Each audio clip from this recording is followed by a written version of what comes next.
4వ అధ్యాయము 1-2 వచనాలలో ఈ విధంగా రాయబడి ఉంది. ద్వితీయోపదేశకాండము 4వ అధ్యాయము 1-2 వచనాల్లో, కాబట్టి ఇశ్రాయేలీయులారా, మీరు అనుసరించవలసిన విధులను కట్టడలను నేను మీకు బోధించుచున్నాను, వినుడి. మీ దేవుడైన యెహోవా ఇచ్చిన ఆజ్ఞలను మీకు ఆజ్ఞాపించుచున్నాను.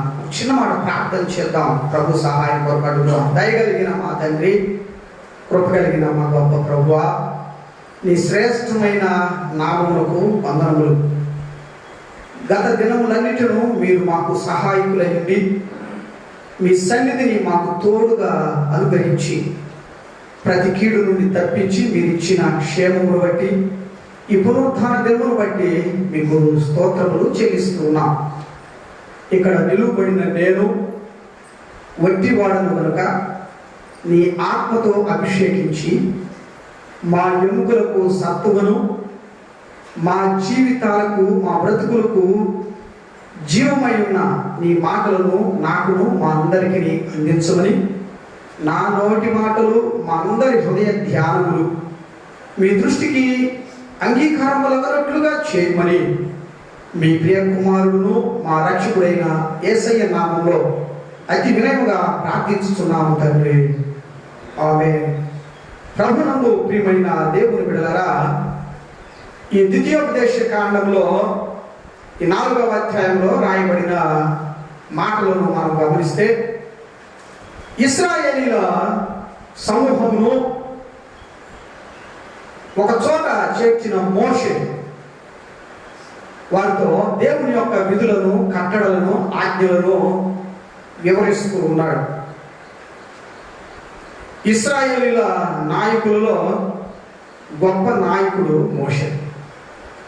ఆయన దేవునితో మాట్లాడి దేవుడు తనకు ఏదైతే చెప్తాడో, దేవుడు తనకు ఏదైతే ఆజ్ఞాపించాడో, దేవుడు ఇశ్రాయేలు కొరకు ఎలాంటి విధులను, ఆజ్ఞలను, కట్టడలను వివరించాడో వాటన్నిటిని కూడా ఇశ్రాయేలులకు ఎప్పటికప్పుడు తెలియజేసేవాడు.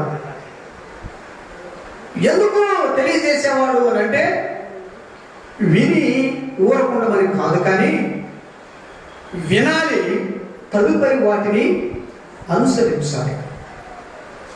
చాలా మంది వినుటకు వేగిర పడతాం, కానీ ఆచరణకు వచ్చేసరికి వెనకబడిపోతూ ఉంటాం.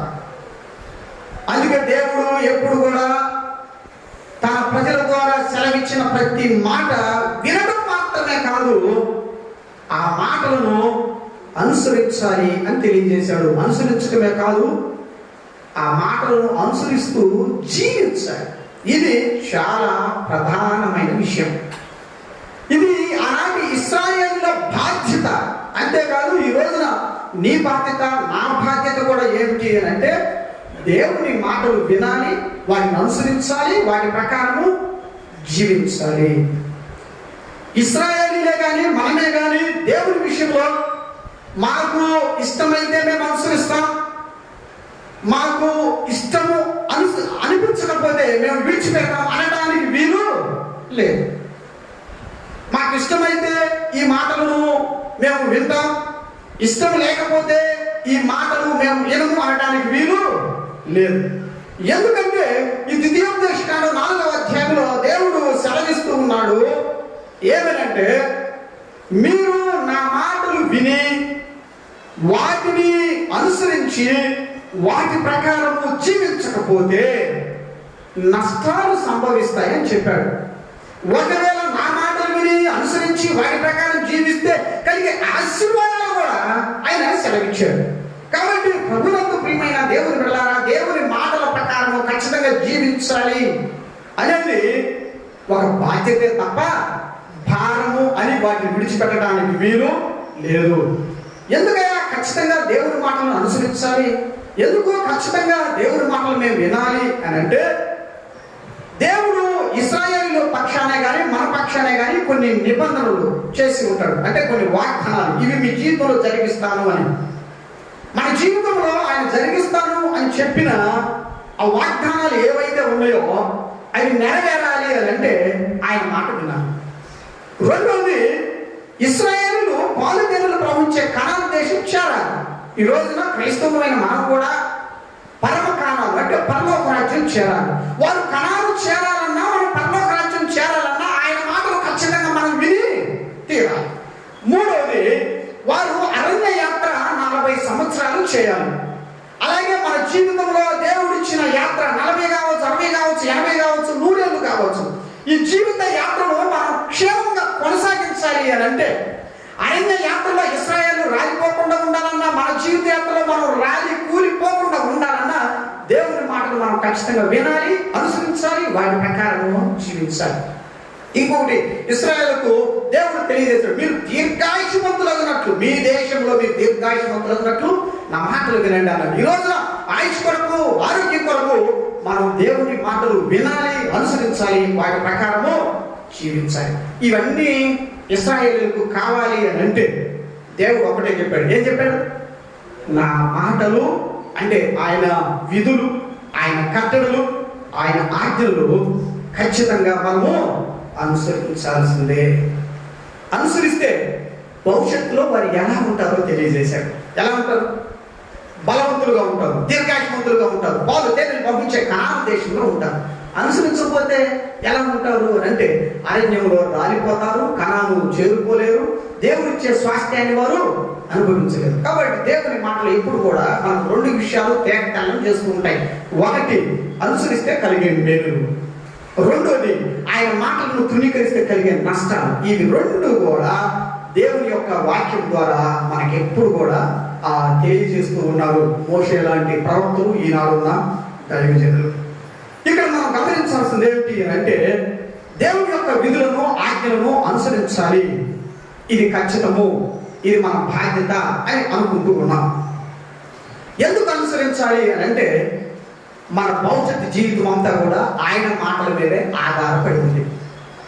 మనకున్న ధనం మీదో, మనకున్న ఆ బలం మీదో, మనకున్న ఆరోగ్యం మీదో మన భవిష్యత్తు ఆధారపడి ఉంది అని అనుకోవడం పొరపాటు. మన భవిష్యత్తు అంతా కూడా దేవుని మీద ఆధారపడి ఉంది. ఎందుకు దేవుని యొక్క ఆ వాక్యం మీద, ఆయన ఆజ్ఞల మీద మన జీవితం ఆధారపడి ఉంది అని అంటే 3 విషయాలు నేను ఈ రోజున మీకు తెలియజేయాలని అనుకుంటున్నా.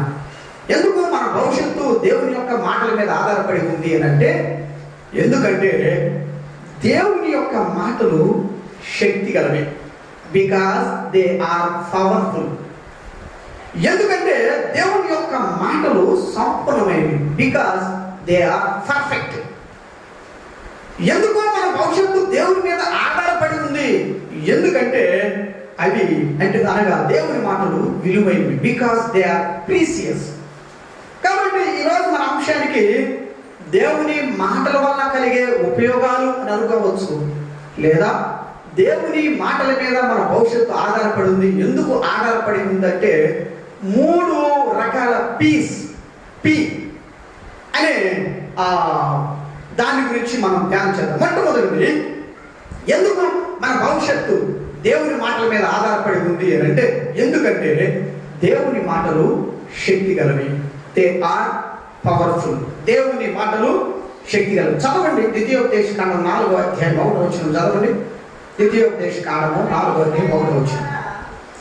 కాబట్టి ఇశ్రాయేలీయులారా మీరు బ్రతికి, చాలా ఇశ్రాయేలీయులను హెచ్చరిస్తూ మోషే దేవుని మాటలను తెలియజేస్తూ, ఇశ్రాయేలీయులారా మీరు బ్రతికి, ఇక్కడ కాపుదాం, బ్రతికి. ఈ రోజున బ్రతుకు మీద తీపి కలిగిన రోజులు ఈ రోజులు. ఎందుకు?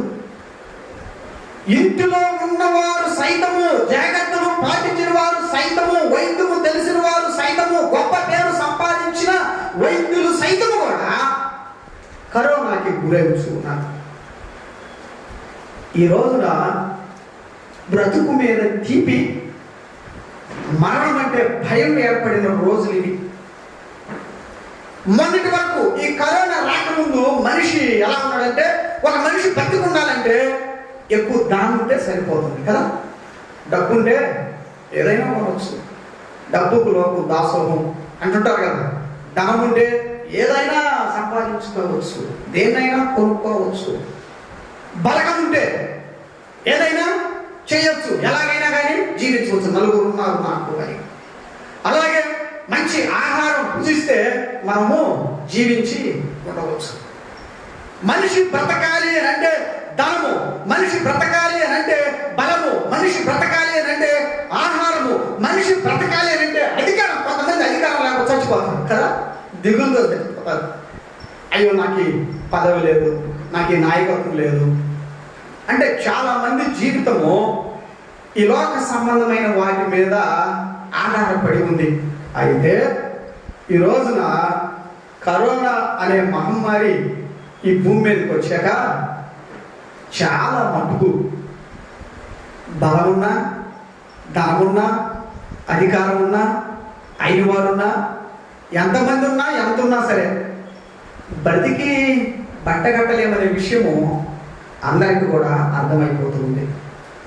ఇక్కడ దేవుడు ఇశ్రాయేలులకు తెలియజేస్తూ ఉన్నాడు, ఇశ్రాయేలులారా మీరు బ్రతికి ఉండాలి అని అంటే ఆ కింద వచ్చిన వాళ్ళన్నీ ఏం చేయాలో రాయరు. ఏమిటి అని అంటే నా యొక్క విధులు, నా యొక్క ఆజ్ఞలు, నా యొక్క కట్టడలు ఏదైతే మీకు బోధించారో వాటన్నిటిని మీరు అనుసరించాలి. ఇక్కడ దేవుని యొక్క మాటలు శక్తి గలవి. ఎందుకు శక్తి గలవి అంటే దే ఆర్ బ్రింగ్ లైఫ్. అవి జీవాన్ని ఇస్తాయి. ఏమిస్తాయి? జీవమును ఇస్తాయి.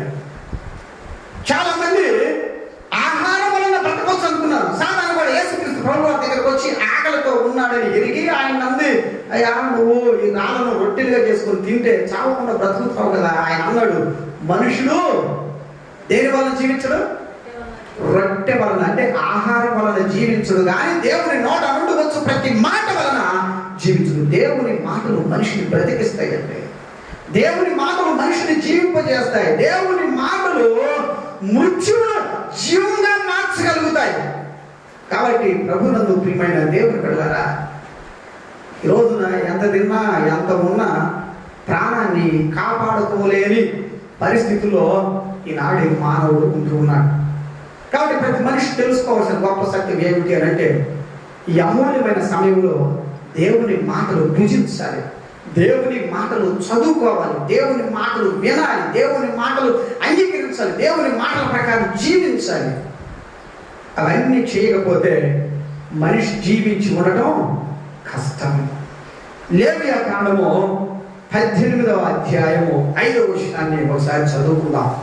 లేవియా కాండము 18వ అధ్యాయము 5వ వచనం. మీరు నా కట్టడలను నా విధులను ఆచరింపవలను, వాటిని కైకొనువాడు వాటి వలన బ్రతుకును. ప్రభునందు ప్రియమైన దేవుని బిడ్డలారా, మీరు నా కట్టడలను నా విధులను ఆచరింపవలను.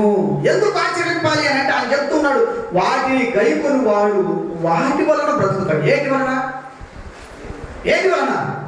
దేవుని మాటలు. ఆయన అంటున్నాడు కదా, నా యొక్క విధులు, నా యొక్క కట్టడలు, నా మాటలు మీరు గైకొనాలి. ఎందుకు అంటే వాటి వల్లనే మీరు బ్రతుకుతారు, వాటి ద్వారానే మీరు జీవిస్తారు, వాటి ద్వారానే మీరు మనుగడ కొనసాగిస్తారు. దేవుని మాటలకు స్థానం ఇవ్వకుండా, దేవుని వాక్యానికి హృదయంలో చోటు ఇవ్వకుండా, దేవుని మాట ప్రకారం జీవించకుండా, దేవుని మాటలను అంగీకరించకుండా, దేవుని వాక్యం చెప్పేదానికి విరుద్ధముగా వేరుగా జీవిస్తూ ఈ లోకంలో కలకాలం చిరకాలం జీవించాలని అనుకోవటం అది అవివేకం. ఒకవేళ ఇక్కడ నీకు ఏదైనా ఆయుష ఆరోగ్యం లభించినా నిత్య నరకంలో మాత్రం నీకు దినదినము నూరేళ్ళ గండం అంటారు చూడండి. అలాంటి పరిస్థితిని, చావు భయాన్ని నేను అనుభవించవలసి ఉంటుంది. కాబట్టి ప్రభునందు ప్రియమైన దేవుని బిడ్డలారా, దేవుని మాటలు శక్తి గలవి. ఎంత శక్తి గలవి అంటే, ఒకటి అవి లైఫ్ని ఇస్తాయి, అంటే జీవితాన్ని ఇస్తాయి. రెండోది ఎంత శక్తి గలవి దేవుని మాటలు అని అంటే మనకు భద్రతనిస్తాయి. మనమైతే ఎక్కడైతే ఉంటూ ఉన్నాం ఏ ప్రాంతంలో జీవిస్తూ ఉన్నామో, ఏ దేశ నివాసమై ఉన్నామో ఆ దేశంలో మనం దీర్ఘాయువు కలిగి ఉండటానికి ఈ మాటలు ఉపయోగపడతాయి. చదవండమ్మా, ఒకటో వచ్చింది చదువు. ద్వితీయోపదేశకాండ 4:1. కాబట్టి ఇశ్రాయేలీయులారా బ్రతికి మీ పితరుల దేవుడైన యెహోవా మీకిచ్చుచున్న దేశంలోనికి స్వాధీనపరచుకున్నట్లు మీరు అనుసరించవలసిన కట్టడలను నేను మీకు బోధించుతున్నాను. ప్రభునందు ప్రియమైన దేవుని పిల్లారా, ఒకటి, మీరు బ్రతికి ఉండాలంటే నా కట్టడలు విధులను అనుసరించాలి. రెండోది, మీ పితరుల దేవుడైన మీకు ఇచ్చుతున్న దేశంలోనికి పోయి దానిని స్వాధీనపరుచుకొని అక్కడ భద్రంగా ఉండాలి అని అంటే కూడా మనము ఖచ్చితంగా దేవుని మాటలు అనుసరించాలి. ఈ రోజున అంతర్జాతీయ ప్రయాణాలు లేవు. ఎందుకు? ఈ దేశం నుంచి మరో దేశానికి వెళ్తే వైరస్ తెచ్చే ప్రభావం ఎక్కువ ఉంటుంది కాబట్టి, మనుషులు వైరస్ గురై మరణిస్తారు కాబట్టి అంతర్జాతీయ ప్రయాణాలు లేవు. అంతర్జాతీయ కాదు, అంతర్రాష్ట్ర ప్రయాణాలు కూడా ఉన్నాయి. ఈ మధ్యకాలంలో మన పొరుగు రాష్ట్రంలో కనీసం అనారోగ్యంతో ఉన్నవారు వెళ్ళడానికి కూడా పర్మిషన్ ఇవ్వలేదు. రాష్ట్రానికి మధ్య, దేశానికి మధ్య, జిల్లాకు మధ్య, ఈ రోజున ఇంటికి మధ్య కూడా గోడ కట్టకపోయినా మంచి గట్టి గోడ కట్టినట్టే ఉంది పరిస్థితి. ఎందుకు అని అంటే, ఎవరి దేశంలో వారు, ఎవరి రాష్ట్రంలో వారు, ఎవరి గ్రామంలో వారు, ఎవరి ఇంట్లో వారు ఉంటే భద్రంగా ఉంటారు. అంతేనా? కానీ ఈ మధ్యకాలంలో నాకు అర్థం కాని విషయం ఒకటి ఉంది. వాళ్ళు వృద్ధాప్యంలో ఉంటారు, గడప దాకా ఎక్కడికి వెళ్ళరు, ఇంట్లోనే ఉంటారు, అయినా కానీ వైరస్ గురయ్యారు. వారు ఎవరిని కలవరు, ఎవరు వాళ్ళ ఇంటికి వెళ్ళే అవకాశం లేదు, అయినా కానీ వైరస్ వల్ల మరణించిన వారు చాలా మంది ఉన్నారు వృద్ధాప్యంలో ఉన్నవారు. ఎలా జరుగుతుంది అంటే, ఎక్కడో ఏదో పొరపాటు జరిగి ఉంటుంది. అంటే ఇక్కడ మనం గమనించాల్సింది ఏంటంటే, నేను చెప్పబోయేది, ఒకవేళ భద్రంగా ఉండాలి అని అనుకొని మనం కంచె వేసుకున్నా కొన్నిసార్లు ఆ కంచెను దాటి కూడా ప్రమాదం అనేది మీదికి వస్తుంది. ఏదో నేను ఒక భద్రత వలయంలో ఉన్నాను, నా చుట్టూ ఒక భద్రత కలిగిన ఆ ఇల్లు ఉంది, గోడ ఉంది, కంచె ఉంది అని అనుకోవడం కూడా ఈ రోజుల్లో పొరపాటు. అందుకే దేవుడు అనుకుంటున్నాడు, మీ దేవుడైన యెహోవా మీకు ఇచ్చుతున్న దేశంలోకి మీరు వెళ్తారు కదా, దాన్ని మీరు స్వాధీనపరుచుకుంటారు, మరి అక్కడ మీరు భద్రంగా ఉండాలి కదా. ఐగుప్తు దాటి, అరణ్య యాత్రను దాటి, ఎన్నో శ్రమలు కోర్చి దేశంలోనికి వెళ్ళి ఆ దేశము పాలు తేనెలు ప్రవహించే స్వచ్ఛమైన మంచి దేశం ఉండి కూడా ఆ దేశంలో ప్రాణాలతో లేకపోతే ఏంటండి లాభం? అవునా కదా? ఇశ్రాయేలు లక్షల మంది ఐగుప్తులో నుంచి వచ్చారు, అరణ్యంలో అందరూ ఆగిపోయారు. దేవుడు ముందే చెప్తున్నాడు, నాయన నా మాటలు వినండి, నా ఆజ్ఞలు గైకొనండి, నా మాటకు విలువ ఇవ్వండి, నా మాట ప్రకారం జీవించండి అని పదే చెప్పాడు. కానీ ఏం చేశారు వాళ్ళు? ఆ మాటని మర్చిపోయారు, ఆయన చేసిన ఉపకారాలన్నీ విడిచిపెట్టారు, ఆయన మాటలకు వారు విలువనివ్వలేదు.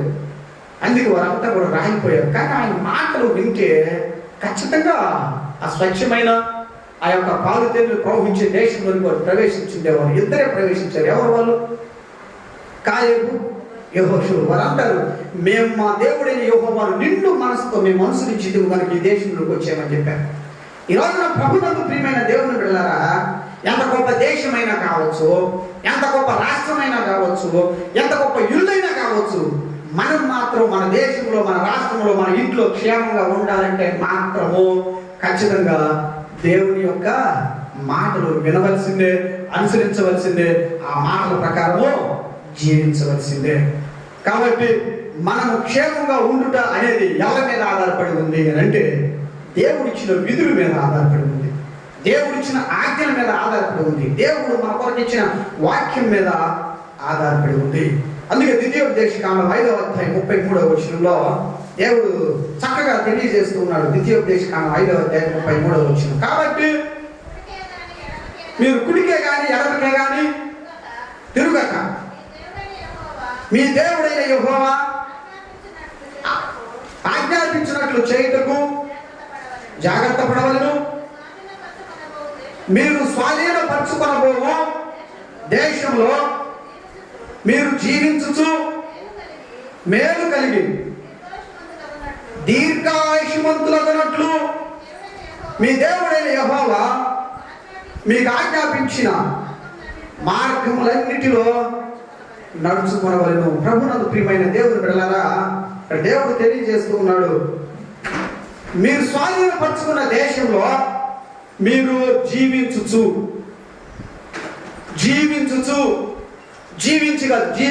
అంటే ఈ రోజు, రేపు, ఎల్లుండు, ఈ సంవత్సరం, వచ్చే సంవత్సరం తర్వాత కూడా మీరు జీవిస్తూ మేలు కలిగి, కీడు లేదు, మీ జీవితంలో కీడు అనేది లేదు. తర్వాత దీర్ఘాయుష్మంతులగునట్లు. ఏంటండి? దీర్ఘాయుష్మంతులగునట్లు. ఈ రోజున బ్రతకాలనే ఆశతోటి 20 లక్షలు, 30 లక్షలు, 40 లక్షలు, కోట్ల రూపాయలను ఖర్చు పెట్టడానికి మనిషి సిద్ధంగా ఉన్నాడు. దేవుడు అంటూ ఉన్నాడు, మీరు మీ దేశంలో జీవించుచు మేలు కలిగి దీర్ఘాయుష్మంతులగినట్లు నేను ఆజ్ఞాపించిన మార్గాన్ని మీరు అనుసరిస్తే చాలంటూ ఉన్నాడు.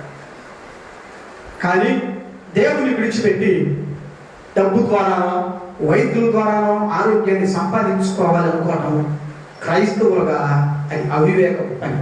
అందుకే ఆయన అంటూ ఉన్నాడు, దేశంలో మీరు జీవిస్తూ ఉండాలి. రెండోది మేలు కలిగి కీడును అనుభవించుకోవడం. మూడోది దీర్ఘాయువుతో ఉండాలి. మీరు ఎలా ఉండాలి? దీర్ఘాయువుతో ఉండాలి. కాబట్టి ఆయుష్, ఆరోగ్యం అనేది దేవుని మీద ఆధారపడి ఉంది.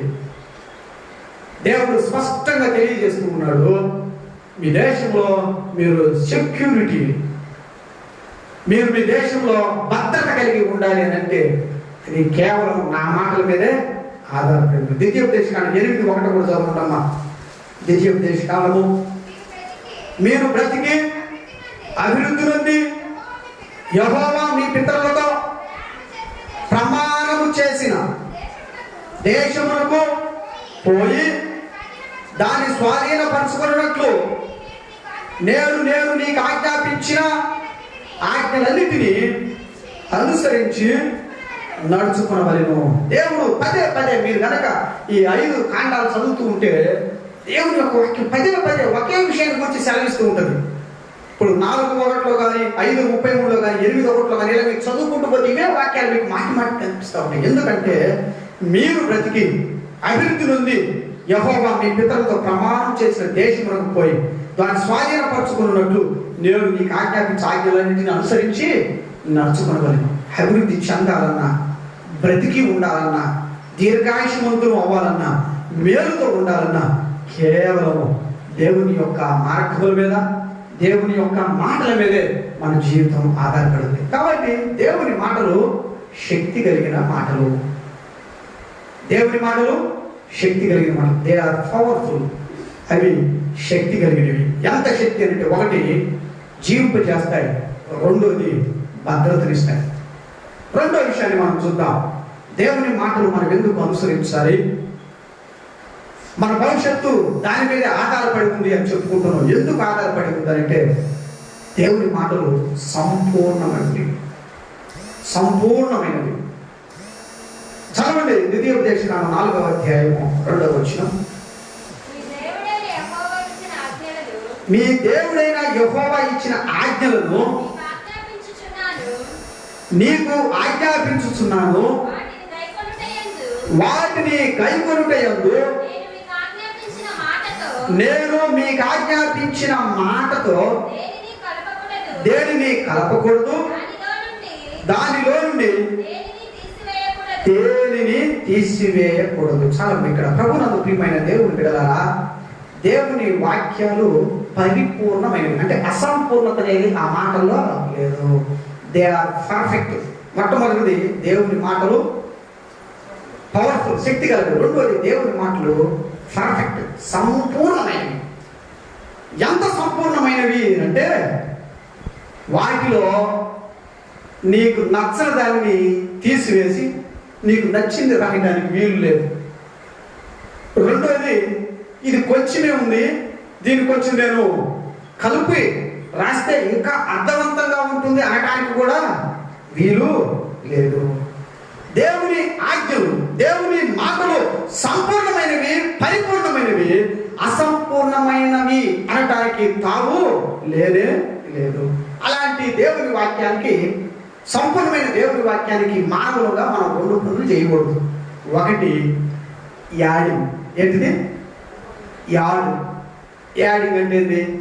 కలపకూడదు. అక్కడ రాయబడింది, వాటిని కైకొనుట యందు నేను మీకు ఆజ్ఞాపించిన మాటతో దేనిని కలపకూడదు. ఎందుకు కలపకూడదు? ఎందుకు కలపకూడదు అని అంటే, దేవుని మాటలు పర్ఫెక్ట్.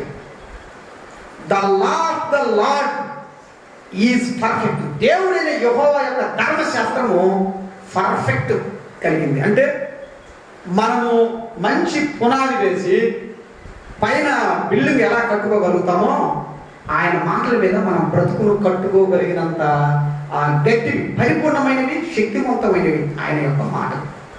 చాలా మంది ఏం చేస్తూ ఉంటారు అంటే, మనుషుల మెప్పు కోసం కొన్నిసార్లు వాక్యాన్ని ఏదైనా కలుపుతూ ఉంటారు. ఒకసారి ఒక ఇంట్లో ప్రార్థన జరుగుతూ ఉంటే అక్కడ ఒక అయ్యగారి కోసం వాక్యం చదవాల్సి వచ్చింది. పాస్టర్ వెంటనే ఏం చేసిందంటే, అక్కడ అయ్యగారిని యాడ్ చేసేసాడు. నీకు మేలు కలిగి అని అంటే అక్కడ అనవసరమైంది కలిపి నీకు నీకు అంటూ పేరు ఉచ్చరించి చెప్తూ ఉంటే వెంటనే అది అయిపోయాక వేరే ఆయన కలపకూడదు.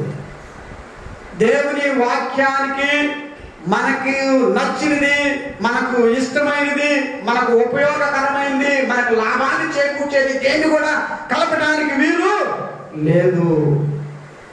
ఎందుకు అంటే చదవండి, సామెతల గ్రంథం 30వ అధ్యాయం 6వ వచనంలో దేవుని మాటలకు కలిపితే మనం ఏమవుతామో రాయబడి ఉంది. సామెతల గ్రంథం 30వ అధ్యాయం 6వ, ఆయన మాటలతో ఏమీ చేర్చకము, ఆయన నిన్ను గద్దించునేమో, అప్పుడు నీవు అబద్ధికుడు వగుదువు. దేవుని మాటలతో మనం ఏమి కూడా కలపడానికి వీలు లేదు. కలిపితే ఏమవుతుందయ్యా అని అంటే రాయబడి ఉంది, ఆయన నిన్ను గద్దిస్తాడు. దేవుని గద్దింపును తట్టుకోగలమా? దేవుని యొక్క గద్దింపుకు భయపడిన వాడు ఈ భూమి మీద దేవుడు లేరు. ఎందుకో తెలుసా? ఉరుములు మెరుపుల కంటే కూడా ఆయన మాటలు ఇంకా గంభీరంగా ఉంటాయి. ఇక్కడ మనం చూస్తే ఆయన నిన్ను గద్దించునేమో, నీవు అబద్ధికుడు. ఎప్పుడు మనం గద్దిస్తాం? పిల్లలు ఏదైనా అబద్ధం చెబితే గద్దిస్తాం కదా, ఏదైనా అబద్ధాలు చెప్తూ ఉంటే గద్దిస్తాం. ఇక్కడ కూడా దేవుడు ఎప్పుడు గద్దిస్తాడు అని అంటే, మనం అబద్ధికులు అయినప్పుడు. మనం అబద్ధికులు ఎప్పుడు అవుతాము అని అంటే, దేవుని మాటలకు అవి ఇవి చేర్చినప్పుడు. అలా దేవుని మాటలకు చేర్చడానికి లేదు. ఈ రోజున చాలా మంది సేవకులు చేసేది ఏమిటి అని అంటే, దేవుని వాక్యాన్ని ఉన్నట్టుగా ప్రకటించలేక ఏదో వాళ్ళకు నచ్చిన సిద్ధాంతాలు, వారికి ఉపయోగాన్ని తెచ్చే సిద్ధాంతాలు, వారిని పోషించే మాటలు ఏదో కలిపేసి దానికి సంబంధించి ఏదో ఒక రెఫరెన్స్ దాన్ని వక్రీకరించి సంఘాలను భ్రష్టు పట్టిస్తూ ఉన్నారు.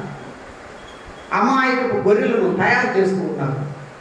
ఇక్కడ మనం గమనించాల్సిన ఆయన పరిస్థితులు వస్తే దేవుడు గద్దిస్తాడు.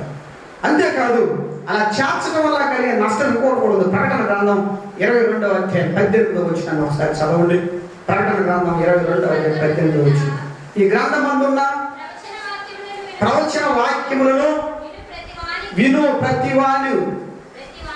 ప్రతివానికి నేను సాక్ష్యం ఇచ్చినది ఏమనగా, ఎవడైనను వీటితో మరి ఏదైనాను కలిపిన ఎడల ఈ గ్రంథంలో రాయబడిన తెగుళ్ళు దేవుడు వారికి కలుగజేయును.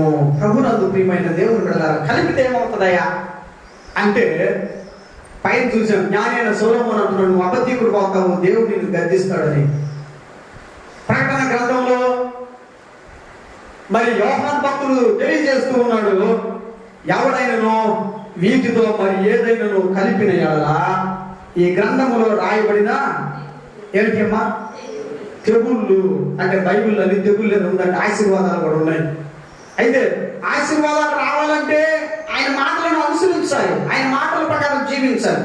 మరి తెగుళ్ళు రావాలంటే ఏం చేయాలమ్మా? అక్కడ ఏమని చదివారు మీరు?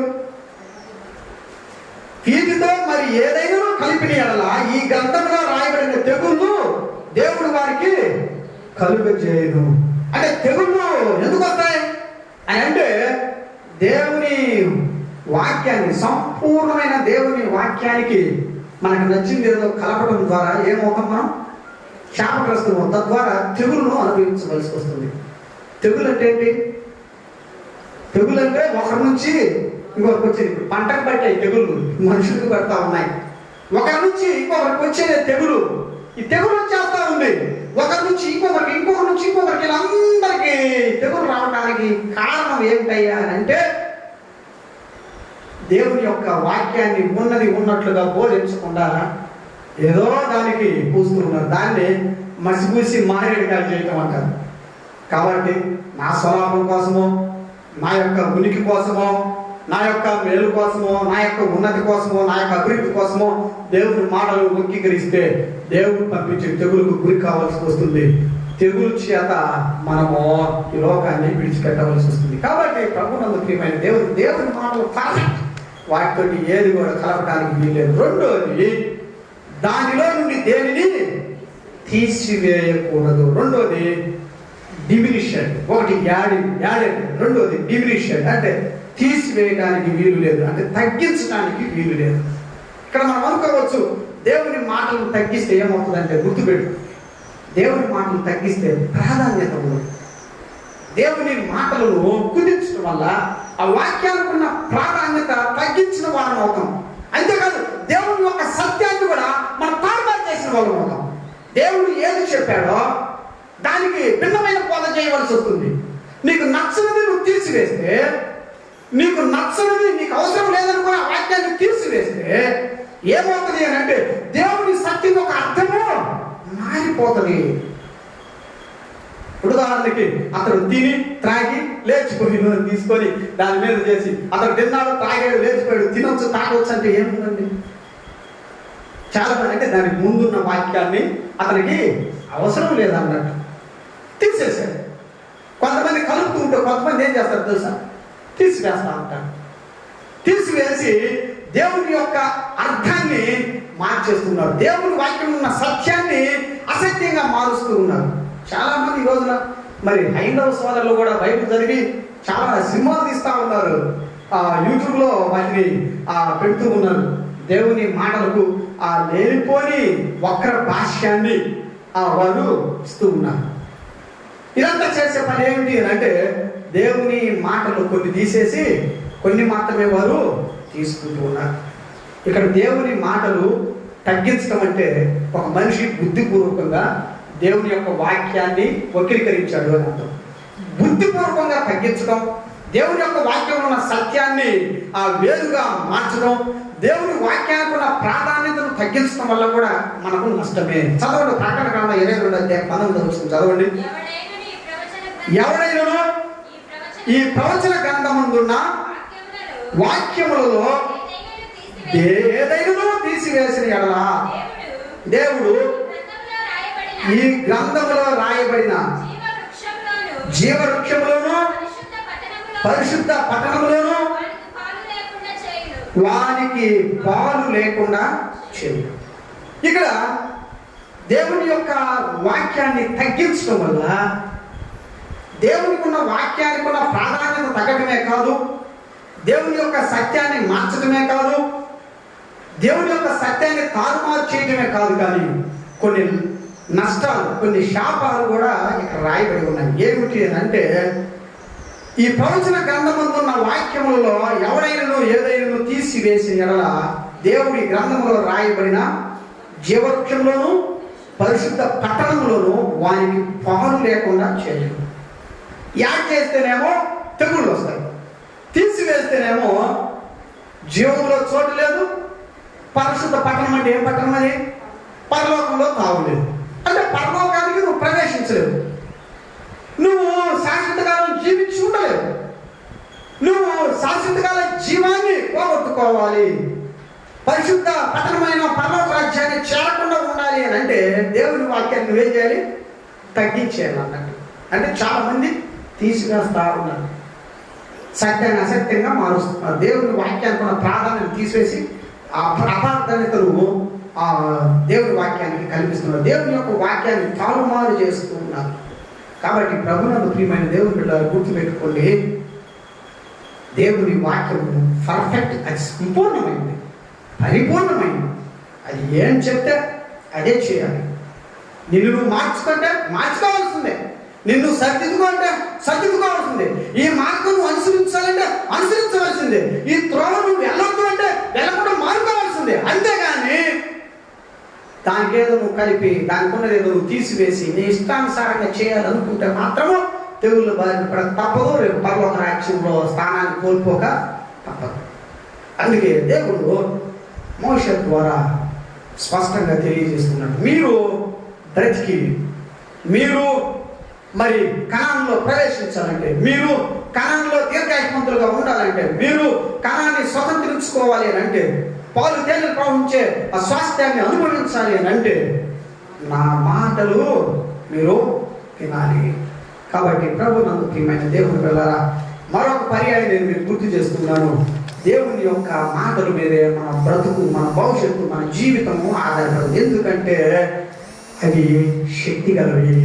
ఎంత శక్తి అని అంటే, ఒకటి జీవాన్ని ఇస్తాయి, రెండోది భద్రతనిస్తాయి, రెండోది దేవుని మాటలు పరిపూర్ణమైనవి, సంపూర్ణమైనవి. కాబట్టి వాటికి ఏదైనా కలప. మూడవ పి ఏమిటి అని అంటే ప్రీసియస్. దేవుని యొక్క మాటలు అమూల్యమైనవి, విలువైనవి. ఎందుకు అమూల్యమైనవి, విలువైనవి అని అంటే అవి ఎన్నడూ కూడా తప్పిపోయేవి కావు, అన్ఫెయిలింగ్. అవి జ్ఞానాన్ని కలిగించేవి, ఎన్లైటింగ్. మూడోది అవి ఆదరణ కలిగించేవి, కంఫర్టింగ్. నాలుగోది ఘనతనిచ్చేవి, ఎనోబ్లింగ్. ఐదోది శాశ్వతమైనవి, ఎండ్యూరింగ్. ఈ 5 విషయాలను వచ్చే వారం ధ్యానం చేద్దాం. దేవుడు మిమ్మల్ని దీవించుగాక. ప్రార్థన చేసుకుందాం. అందరూ తల వంచండి, ప్రార్థన చేసుకుందాం.